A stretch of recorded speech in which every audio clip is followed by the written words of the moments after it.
Numbers 3. This is the account of Aaron and Moses at the time the Lord spoke with Moses on Mount Sinai. These are the names of the sons of Aaron: Nadab the firstborn, then Abihu, Eleazar, and Ithamar.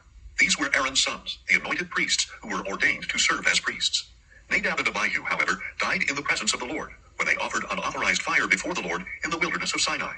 And since they had no sons, only Eleazar and Ithamar served as priests during the lifetime of their father Aaron.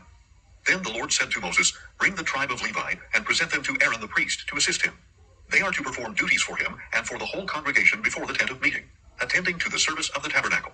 They shall take care of all the furnishings of the tent of meeting, and fulfill obligations for the Israelites by attending to the service of the tabernacle. Assign the Levites to Aaron and his sons. They have been given exclusively to him from among the Israelites. So you shall appoint Aaron and his sons to carry out the duties of the priesthood. But any outsider who approaches the tabernacle must be put to death." Again the Lord spoke to Moses, saying, "Behold, I have taken the Levites from among the children of Israel, in place of every firstborn Israelite from the womb. The Levites belong to me, for all the firstborn are mine. On the day I struck down every firstborn in the land of Egypt, I consecrated to myself all the firstborn in Israel, both man and beast. They are mine. I am the Lord." Then the Lord spoke to Moses in the wilderness of Sinai, saying, "Number the Levites by their families and clans. You are to count every male a month old or more." So Moses numbered them according to the word of the Lord, as he had been commanded. These were the sons of Levi by name: Gershon, Kohath, and Merari. These were the names of the sons of Gershon by their clans: Libni and Shimei. The sons of Kohath by their clans were Amram, Izhar, Hebron, and Uzziel. And the sons of Merari by their clans were Malai and Mushai. These were the clans of the Levites according to their families. From Gershon came the Libnite clan and the Shimeite clan. These were the Gershonite clans. The number of all the males a month old or more was 7,500. The Gershonite clans were to camp on the west, behind the tabernacle. And the leader of the families of the Gershonites was Eliasaph, son of Lael. The duties of the Gershonites at the tent of meeting were the tabernacle and tent, its covering, the curtain for the entrance to the tent of meeting, the curtains of the courtyard, the curtain for the entrance to the courtyard that surrounds the tabernacle and altar, and the cords, all the service for these items. From Kohath came the clans of the Amramites, the Izharites, the Hebronites, and the Uzzielites. These were the clans of the Kohathites. The number of all the males a month old or more was 8,600. They were responsible for the duties of the sanctuary. The clans of the Kohathites were to camp on the south side of the tabernacle, and the leader of the families of the Kohathites was Elisaphan, son of Uzziel.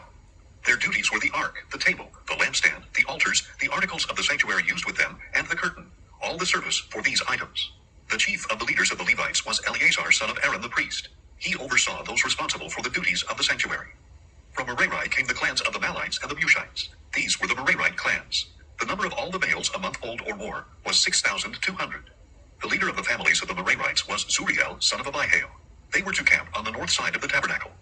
The duties assigned to the sons of Merari were the tabernacle's frames, crossbars, posts, bases, and all its equipment, all the service for these items, as well as the posts of the surrounding courtyard, with their bases, tent pegs, and ropes. Moses, Aaron, and Aaron's sons were to camp to the east of the tabernacle toward the sunrise, before the tent of meeting. They were to perform the duties of the sanctuary as a service on behalf of the Israelites. But any outsider who approached the sanctuary was to be put to death. The total number of Levites that Moses and Aaron counted by their clans at the Lord's command, including all the males a month old or more, was 22,000. Then the Lord said to Moses, "Number every firstborn male of the Israelites a month old or more, and list their names. You are to take the Levites for me, I am the Lord, in place of all the firstborn of Israel, and the livestock of the Levites in place of all the firstborn of the livestock of the Israelites." So Moses numbered all the firstborn of the Israelites as the Lord had commanded him. The total number of the firstborn males a month old or more, listed by name, was 22,273. Again the Lord spoke to Moses, saying, "Take the Levites in place of all the firstborn of Israel, and the livestock of the Levites in place of their livestock. The Levites belong to me. I am the Lord. To redeem the 273 firstborn Israelites who outnumber the Levites, you are to collect 5 shekels for each one, according to the sanctuary shekel of 20 gerahs. Give the money to Aaron and his sons as the redemption price for the excess among the Israelites." So Moses collected the redemption money from those in excess of the number redeemed by the Levites. He collected the money from the firstborn of the Israelites, 1,365 shekels, according to the sanctuary shekel. And Moses gave the redemption money to Aaron and his sons, in obedience to the word of the Lord, just as the Lord had commanded him. Numbers 4. Then the Lord said to Moses and Aaron, "Take a census of the Kohathites among the Levites by their clans and families, men from 30 to 50 years old, everyone who is qualified to serve in the work at the tent of meeting." This service of the Kohathites at the tent of meeting regards the most holy things. Whenever the camp sets out, Aaron and his sons are to go in, take down the veil of the curtain, and cover the ark of the testimony with it. They are to place over this a covering of fine leather, spread a solid blue cloth over it, and insert its poles.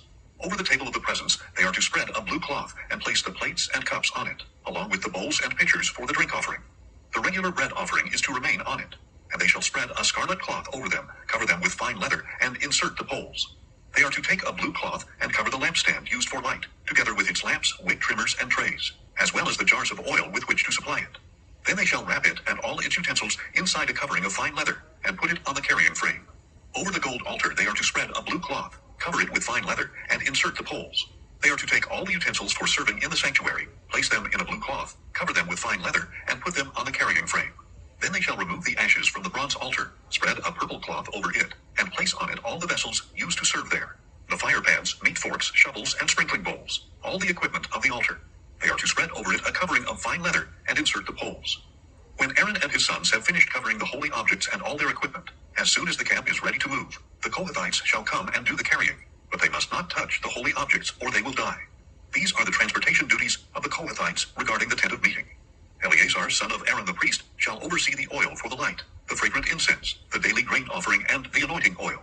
He has oversight of the entire tabernacle and everything in it, including the holy objects and their utensils.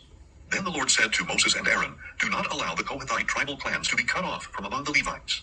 In order that they may live and not die when they come near the most holy things, do this for them.